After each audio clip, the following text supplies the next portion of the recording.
आज हम एक नया अध्याय शुरू करेंगे, आदिम आर्थिक व्यवस्था। ये सहज कल्पनीय है, विश्वसनीय है कि मनुष्य जीवन में बिना अर्थार्जन के नहीं रह सकता, क्योंकि मनुष्य एक सामाजिक प्राणी है। उसकी जीवन में कुछ मूलभूत आवश्यकताएं हैं। रहने के लिए उसे घर चाहिए, एक छत चाहिए जिससे वो सर्दी, गर्मी, बरसात से बचा रह सके। उसे अपना जीवन चलाने के लिए, अपने शरीर को स्वस्थ रखने के लिए भोजन चाहिए और पहनने के लिए कपड़े चाहिए, जिसे हम वस्त्र भी कहते हैं। तो जब से समाज बना है, चाहे वो आदिम समाज हो, चाहे वो प्रजातांत्रिक समाज हो, चाहे वो राजशाही समाज हो, समाज का कोई भी स्वरूप हो और समाज के विकास की कोई भी अवस्था रही है, ये अकल्पनीय है कि व्यक्ति अर्थ अर्जन ना करे। यद्यपि अर्थ अर्जन का यहाँ तात्पर्य कदापि नहीं है कि पैसे कमाना, धन कमाना, क्योंकि आदिम समाजों में धन जैसी व्यवस्था, पूर्व जब मानव सभ्यता का विकास हुआ तब धन जैसी व्यवस्था कहाँ थी? मुद्राएं कहाँ थी? नहीं थी ना। परंतु कुछ ना कुछ ऐसा कार्य करना जिससे जीविका उपार्जन हो सके, वस्तु विनिमय उस समय पाया जाता था। परंतु यह अकाट्य सत्य है कि जीवन जीने के लिए कार्य करना मनुष्य की महती आवश्यकता रही है। वो किसी भी समय में, किसी भी परिस्थिति में उसे टाला नहीं जा सकता। और चूँकि हम सोशल एंथ्रोपोलॉजी का पेपर पढ़ रहे हैं, आपका थर्ड ईयर में जो सेकंड पेपर है सामाजिक मानवशास्त्र का, उसमें हम सामाजिक मानवशास्त्र के में आपका जो एक टॉपिक दे रखा है, अध्याय है, उसमें वो है आदिम आर्थिक व्यवस्था को जानने का, कि आदिम समाजों में आर्थिक व्यवस्था का क्या स्वरूप रहा है। तो पहले हम जानते हैं इनकी परिभाषाओं को। तो एक बहुत प्रसिद्ध समाजशास्त्री रहे हैं पी.डी. गंटन। उन्होंने आदिम आर्थिक व्यवस्था के बारे में कहा कि आर्थिक प्रणाली लोगों की भौतिक आवश्यकताओं की संतुष्टि के लिए उत्पादन की व्यवस्था, वितरण पर नियंत्रण तथा समुदाय में स्वामित्व के अधिकारों तथा दावों को निर्धारित करती है। चलिए समझते हैं इसे। आर्थिक प्रणाली लोगों की भौतिक आवश्यकता। भौतिक आवश्यकता क्या है? रहने के लिए घर होना, पहनने के लिए कपड़े होना, सुविधाजनक सामान होना, ये सब भौतिक आवश्यकताएं। उसकी संतुष्टि के लिए, उत्पादन की व्यवस्था करने के लिए, अगर आपके पास धन नहीं होगा तो आप स्वाभाविक तौर पर उत्पादन नहीं कर सकते, क्योंकि किसी भी वस्तु का उत्पादन करने के लिए, चाहे वो कृषि उत्पादन की बात हो या किसी भी फैक्ट्री की बात हो, किसी भी तरह के उत्पादन की बात हो, किसी वस्तु के निर्माण की बात हो, तो आपको धन की आवश्यकता होगी ही होगी। वितरण, जो सप्लाई किया जाता है सामान, उस पर कंट्रोल, ये तब संभव है जब आपके पास धन हो। और समुदाय में स्वामित्व के अधिकार, जितना अधिक व्यक्ति धनवान होगा उतना उसका समुदाय में, उसकी कम्युनिटी में उसका होल्ड होगा, उसका अधिकार होगा, तथा दावों को निर्धारित करती है। ठीक है। अब हम एक और समाज वैज्ञानिक जिन्होंने आर्थिक व्यवस्था की बात की, उन्होंने कहा कि आर्थिक संगठन व्यवहारों के प्रतिमाहन है तथा समाज का परिणाम वह परिणाम स्वरूप संगठन है जो कि वस्तुओं और सेवाओं के उत्पादन, वितरण तथा उपभोग से संबंधित है। अर्थव्यवस्था क्या है? मूलतः अर्थव्यवस्था क्या है? वस्तुओं और सेवाओं का उत्पादन होना। सेवाओं का उत्पादन का तात्पर्य क्या हो? वस्तुओं का उत्पादन तो शायद आप लोग समझ गए होंगे कि किसी भी वस्तु का उत्पादन करना, परंतु सेवाओं का उत्पादन क्या हुआ? सेवाओं का उत्पादन ये हुआ कि जिन कार्यों में संलग्न होकर हम अपनी सेवाओं को देते हैं, वो सेवाओं का उत्पादन हुआ, है ना। और वितरण तथा, जब तक सामान मार्केट में नहीं जाएगा, उसका वितरण नहीं होगा, तो कोई दूसरा व्यक्ति आपसे अलग उसका उपभोग कैसे कर पाएगा। ठीक है। अब इसके बाद हम देखते हैं रेमंड फोर्थ ने क्या कहा आदिम आर्थिक व्यवस्था के बारे में, तो उन्होंने कहा आर्थिक संगठन एवं सामाजिक क्रिया का भेद है। ये कई प्रकार की मानवीय सेवाओं को एक दूसरे से तथा अमानवीय वस्तुओं से इस प्रकार से जोड़ता है कि वे जो ऑब्जेक्ट दिया हुआ है, जो उद्देश्य दिए हैं, वो एक दूसरे की पूर्ति करते हैं। इसके बाद हम देखते हैं बोहन की परिभाषा। उन्होंने कहा सामाजिक समूह और मानवों की भौतिक आवश्यकताओं को संतुष्ट करने के लिए स्रोतों, प्रविधि और कार्यों को संगठित करने का जो तरीका है उसे ही हम एक अर्थव्यवस्था कहते हैं। ये इतनी परिभाषा आ गया, और एक दो सामाजिक वैज्ञानिकों की परिभाषा मैं आपको बता रही हूँ। वो परिभाषा इसलिए मैं आपको बता रही हूँ कि जैसे मैं निरंतर आपको ये बताती आई हूँ कि अगर आपको अपने परीक्षा में, जो विश्वविद्यालय परीक्षा आपकी होगी, उसमें अगर आपको अच्छे अंक प्राप्त करने हैं तो ये आपके लिए आवश्यक हो जाता है कि कुछ सामाजिक वैज्ञानिकों ने जो परिभाषाएं उस प्रश्न से संबंधित, जो आपने प्रश्न लिया है उससे संबंधित अगर कोई परिभाषा सामाजिक वैज्ञानिकों ने बताई है तो उसको आप अपने जो उत्तर है उसमें आप उसका प्रयोग करें। और यहाँ इतनी परिभाषा मैं आपको इसलिए बता रही हूँ कि जो परिभाषा आपको सहज लगे, आसान लगे और जिसे याद करना आसान हो, एटलीस्ट कम से कम 1 और मैक्सिमम 3, इनमें से आप कोई भी चुनाव कर सकते हैं। मैं करीब 6-7 सामाजिक वैज्ञानिकों की आपको परिभाषाएं दे रही हूँ। तो हम देखते हैं लूसी मेयर ने आदिम अर्थव्यवस्था के बारे में क्या कहा, अर्थव्यवस्था के बारे में क्या कहा। तो उन्होंने कहा कि लूसी मेयर ने कहा कि अर्थव्यवस्था का संबंध उन कार्यकलापों से है जिनमें लोग अपने साधनों, भौतिक तथा अभौतिक दोनों की व्यवस्था करते हैं और उनके विभिन्न उपयोगों में कुछ को चुनते हैं ताकि प्रतिद्वंदी उद्देश्यों की पूर्ति के लिए सीमित साधनों का आवंटन किया जा सके। ठीक है, अब इसके बाद हम जाते हैं लॉबी के अनुसार। ये भी सामाजिक वैज्ञानिक हैं। इन्होंने कहा था ये ज्ञान की वह शाखा है जो उन सामाजिक विषयों का अध्ययन करती है जो कि व्यक्ति तथा संगठित समूह की भौतिक आवश्यकताओं के प्रबंधन के चारों ओर रहते हैं। दूसरे शब्दों में ये उत्पादन, उपभोग, धन के वितरण का अध्ययन करता है। ठीक है, अब इसके बाद हम जानते हैं रूथ बैंजल। इन्होंने क्या कहा था, शारीरिक अस्तित्व की समस्याओं से संबंधित व्यवहार के संपूर्ण संगठन को अर्थव्यवस्था कहते हैं। चलिए इससे समझते हैं, और ये आपको याद करनी आसान होगी क्योंकि सिर्फ एक पंक्ति की परिभाषा है। शारीरिक अस्तित्व, शारीरिक अस्तित्व किससे बना रहेगा? भोजन से, वस्त्र से और रहने के स्थान से।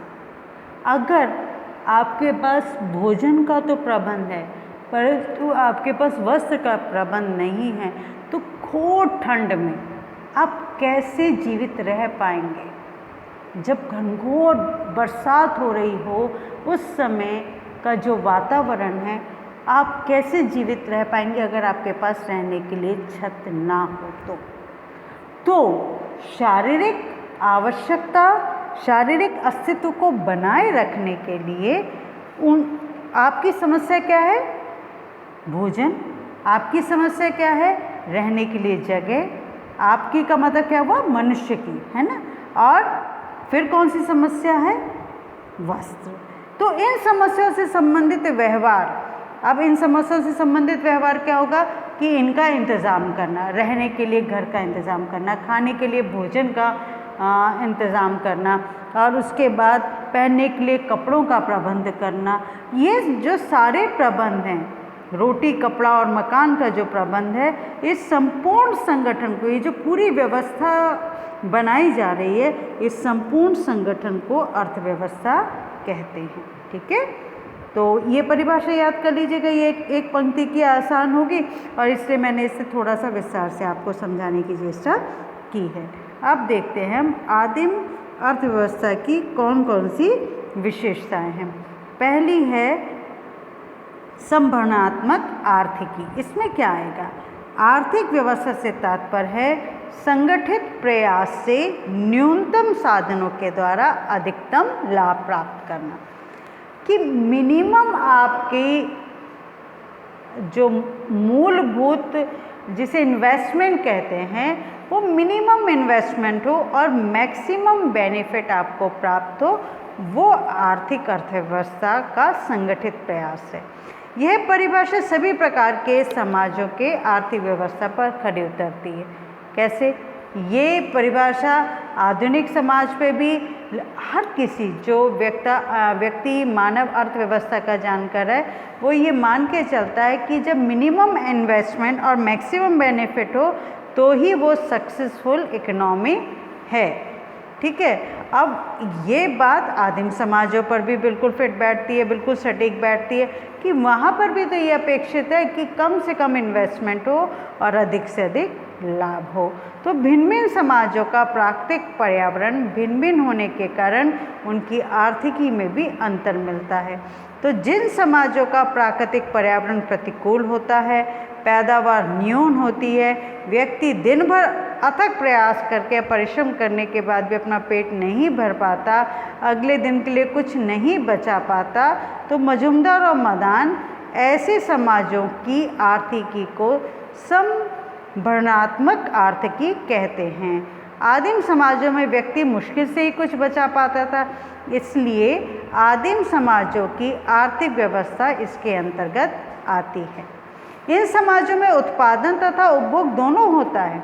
जिन समाजों में उत्पादन और उपभोग के बाद कुछ नहीं बचा होता, भविष्य में संचय करने के लिए वो कुछ भी उनके पास नहीं होता, वह मजूमदार और तथा मदान के अनुसार आर्थिक अधिशेष कहलाता है। आदिम समाजों में व्यक्ति अपने भोजन, वस्त्र तथा आवास की व्यवस्था बहुत कठिनाई से कर पाते हैं और इस बात से आप भी परिचित हैं। जहाँ दैनिक दिनचर्या के जीवन की आवश्यकताओं का इंतज़ाम करना, प्रबंध करना ही स्वयं में एक बहुत बड़ी चुनौती है, उसमें कुछ बचा के रखना तो लगभग असंभव सा हो जाता है और ऐसी अवस्था को मजूमदार और मदान के अनुसार आर्थिक अधिशेष कहते हैं कि आर्थिक अधिशेष में इन प्राथमिक आवश्यकताओं के अतिरिक्त द्वितीयक आवश्यकताओं को भी पूर्ण करना सरल हो जाता है। अगर कुछ एक्स्ट्रा बचा हो, जब एक्स्ट्रा नहीं बचा होता, भविष्य के लिए अगर आप कुछ संचय कर पाते हैं तो वो आर्थिक अधिशेष कहलाते हैं। अधिशेष मतलब जो है उसमें से कुछ बच जाए, ठीक है।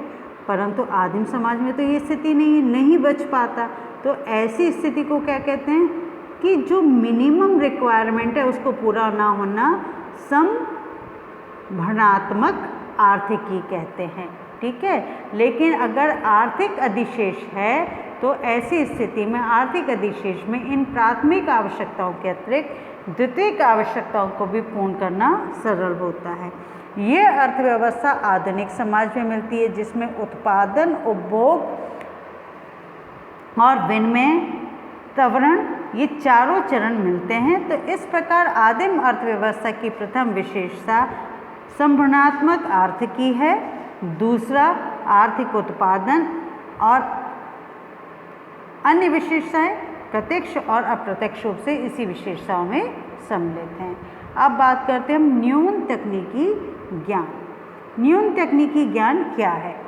आदिवासियों का तकनीकी ज्ञान बहुत कम अथवा नहीं के बराबर होता है। ये बात से आप और हम भली भांति परिचित हैं, क्योंकि वो शिक्षा से दूर एक ऐसे स्थान पर रहते हैं जहाँ ज्ञान और नवीन तकनीक, कुछ भी ऐसी चीज़ें नहीं पहुँच पाती, तो उनके पास उत्पादन के साधन या उपकरण गिनती के होते हैं। आज की स्थिति में भी वर्तमान में जो आदिम समाज हैं, जो वाकई ही, देखिए हम यहाँ पर उन आदिम समाजों की बात नहीं कर रहे हैं जो अब शहरी समाज के संपर्क में आ गए हैं और जिन्हें आरक्षण प्राप्त है और जो नौकरी प्राप्त कर रहे हैं, ये सब नहीं। हम उन आदिम समाजों की बात कर रहे हैं जो आज भी ज्ञान के प्रकाश से दूर जंगलों में निवास कर रहे हैं और सभ्य समाजों से बहुत दूर हैं। तो वो आज की स्थिति में भी तीर कमान, खुरपी, कुदाल, मछली पकड़ने का जाल, कुछ पत्थर के उपकरण ही उनके पास उपलब्ध होते हैं और अधिकतर जनजाति के लोग अपना सारा समय कंदमूल एकत्र करने या भोजन की व्यवस्था करने में लगा देते हैं। अंडमान निकोबार द्वीप समूह में इस प्रकार की आदिम जनजातियाँ काफ़ी हैं, है ना। तो उनके पास समय नहीं बचा कि इस दिशा में कुछ सोच विचार वो करें।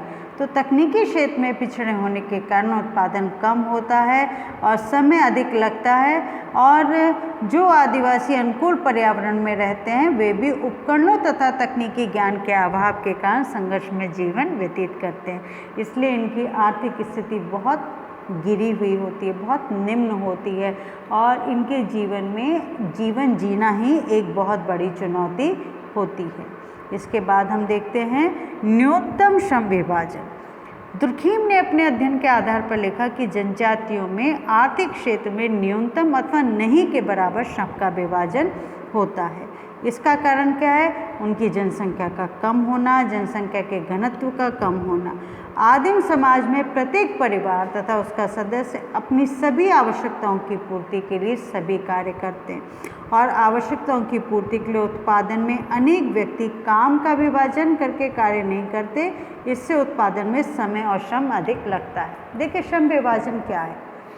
जो वर्तमान समय है, एक साइकिल का उदाहरण हम लेते हैं कि साइकिल के टायर कहीं और बनते हैं, किसी और फैक्ट्री में बनते हैं। साइकिल का जो लोहे का सामान प्रयुक्त होता है वो कहीं से और बनकर आता है, और फिर वो असेंबल होती है, फिर वो बनती है। ठीक है, तो आधुनिक समाजों में, जो कि जटिल समाज है, वहाँ श्रम विभाजन और विशेषीकरण बहुत अधिक पाया जाता है। विशेषीकरण का मतलब क्या हुआ? स्पेशलाइजेशन। हमने जैसे इंग्लिश में स्पेशलाइजेशन कहते हैं, विशेषीकरण का तात्पर्य हुआ कि किसी विषय में, किसी कला में, किसी कार्य में कुशल होना, पारंगत होना। जैसे अगर कोई अध्यापक है और वो अध्यापक है तो स्वाभाविक तौर पर वो विद्यार्थियों को शिक्षा देने में पारंगत है, परंतु अगर आप उसी अध्यापक से कहें कि वो बैंक में जाके कैशियर का काम करे तो ये संभव नहीं हो पाएगा। अगर आप एक कैशियर से कहें कि आप महाविद्यालय या विद्यालय में जाकर वक्तव्य दें, बच्चों को पढ़ाएं, भाषण दें या अध्ययन अध्यापन का कार्य करें, तो शायद उसके लिए वो संभव नहीं हो पाएगा। इसी तरीके से अगर एक एरोप्लेन चलाने वाला जो पायलट है उससे आप कहें कि वो रेल इंजन चलाए तो ये संभव नहीं हो पाएगा। तो हर किसी का अपना एक स्पेशलाइजेशन होता है, विशेषीकरण होता है, परंतु सरल समाजों में ऐसा नहीं पाया जाता था, क्योंकि सरल समाजों में इतना जो नवीनता है, जो टेक्निकल हम एस्पेक्ट से देखते हैं कि इतनी सारी जो तकनीकी और इतनी सुविधाओं का जीवन, ये सारी चीज़ें तब कहाँ उपलब्ध रही हैं। तो वहाँ जो व्यक्ति खेती करता है वही अपने काम के लिए कपास को जोतकर, कपास को कर अपने लिए एक मोटा खादी का वस्त्र भी बना लेता है, और वो अपने सारे काम स्वयं कर लेता है। परंतु आधुनिक समाजों में क्या ये संभव है? नहीं। वस्त्र कोई और बनाता है, सिलने का काम कोई और करता है, स्टील फैक्ट्री अलग है, बर्तन बनाने वाली फैक्ट्री अलग है। तो सभी का अपने अपने कार्यों में स्पेशलाइजेशन होता है। अब आप देखिए, आप घर बनाने जाते हैं, आप सब बच्चों ने देखा होगा कि जो राजमिस्त्री है वो अलग है, जो मज़दूर श्रमिक हैं, अकुशल जो मज़दूर हैं वो अलग हैं, बढ़ई का काम करने वाला अलग है, बिजली की फिटिंग करने वाला व्यक्ति अलग है। तो इन सब का अपने अपने फील्ड में स्पेशलाइजेशन है। तो दुर्खीम यहाँ इस बात को कहते हैं कि जो सरल समाज है वहाँ आवश्यकताएं उत्पादन में व्यक्ति काम का विभाजन नहीं करता और अमूमन अपनी सभी आवश्यकताओं को स्वयं पूरा करता है। फिर उसके बाद हम देखते हैं कि विशेषीकरण का अभाव। तो ये बात मैंने अभी आपसे कही कि आदिम समाजों में विशेषीकरण नहीं पाया जाता, हर व्यक्ति हर कार्य कर लेता है। और कैसे, मैंने आपको उदाहरण बताया कि एक व्यक्ति अन्न का उत्पादन भी कर लेगा, वो अपने खेत को जोत भी लेगा, वो अपनी आवश्यकता के लिए वस्त्र का निर्माण भी कर लेगा कपास से, और वो अपना मकान भी कच्चा पक्का वो जैसा बनाएगा वो स्वयं बना लेगा। तो अपनी तमाम तरह की आवश्यकताओं को वो इसलिए कर पाता है क्योंकि बहुत सरल तकनीक है, लेकिन आधुनिक समाजों में ये संभव नहीं है। तो इस बात को हम इस तरीके से देख सकते हैं कि सरल तकनीकी और श्रम विभाजन के अभाव के कारण सभी व्यक्ति सभी कार्य करते हैं। कहाँ पर? आदिम समाजों में, सरल समाजों में। ये जटिल समाजों में संभव नहीं है, आधुनिक समाजों में संभव नहीं है, इसलिए उनमें विशेषीकरण का अभाव देखने को मिलता है, इसलिए उनकी अर्थव्यवस्था विकसित नहीं हो पाती। उनमें एक रूपता, समानता तथा एक साधन हर क्षेत्र में मिलता है और इस समाज को दुर्खिम यांत्रिक एकता वाला समाज बताते हैं। मेलिनोवस्की का कहना है कि उनमें श्रम का विभाजन और सरल जो इस तरह का विशेषीकरण मिलता है उससे उनकी आर्थिक व्यवस्था पर विशेष प्रभाव नहीं पड़ता और उत्पादन की मात्रा लगभग कम ही रहती है। ये लोग जीवन यापन बड़ी चुनौतियों के साथ, बड़ी परेशानियों के साथ करते हैं। अब आने वाली कक्षा में हम आदिम समाज की जो अर्थव्यवस्था है उसकी अन्य विशेषताओं को जानेंगे। आशा करती हूँ कि जो आज आपको पढ़ाया गया है वो आपको समझ में आएगा होगा। मैं आभार प्रकट करना चाहूँगी वर्धमान महावीर विश्वविद्यालय का, मुक्त विश्वविद्यालय का, जिनकी अध्ययन सामग्री को मैं समय समय पर अपने विद्यार्थियों के हितार्थ प्रयुक्त करती हूँ। और विद्यार्थियों, आपसे आशा करती हूँ कि अब समय बहुत कम रह गया है। ये अक्टूबर मंथ ख़त्म हो रहा है, नवंबर, दिसंबर, जनवरी, लगभग 3 माह ही आपके पास रह गए पढ़ने के लिए। अब स्पीड अप अपनी पढ़ाई को तीव्र गति दें और ध्यान से पढ़ने की कोशिश करें। बार बार कहती हूँ परंतु मुझे कोई रिस्पांस नहीं मिलता। मैं व्हाट्सएप ग्रुप पे आपका थोड़ी देर में वीडियो भी शेयर कर दूँगी। आपसे मैं पुनः दोहराती हूँ, मैं आपको PDF नोट्स भी तुरंत ही उपलब्ध करा देती हूँ व्हाट्सएप ग्रुप पे, और आप उसे पढ़िए, देखिए। आपको अगर कुछ समझ में नहीं आता है तो आप अपनी क्वेरी व्हाट्सएप ग्रुप पे डाल दीजिए और पढ़िए। बहुत खुश रहिए। कोविड का समय, अपना ध्यान भी रखिएगा। बहुत बहुत धन्यवाद।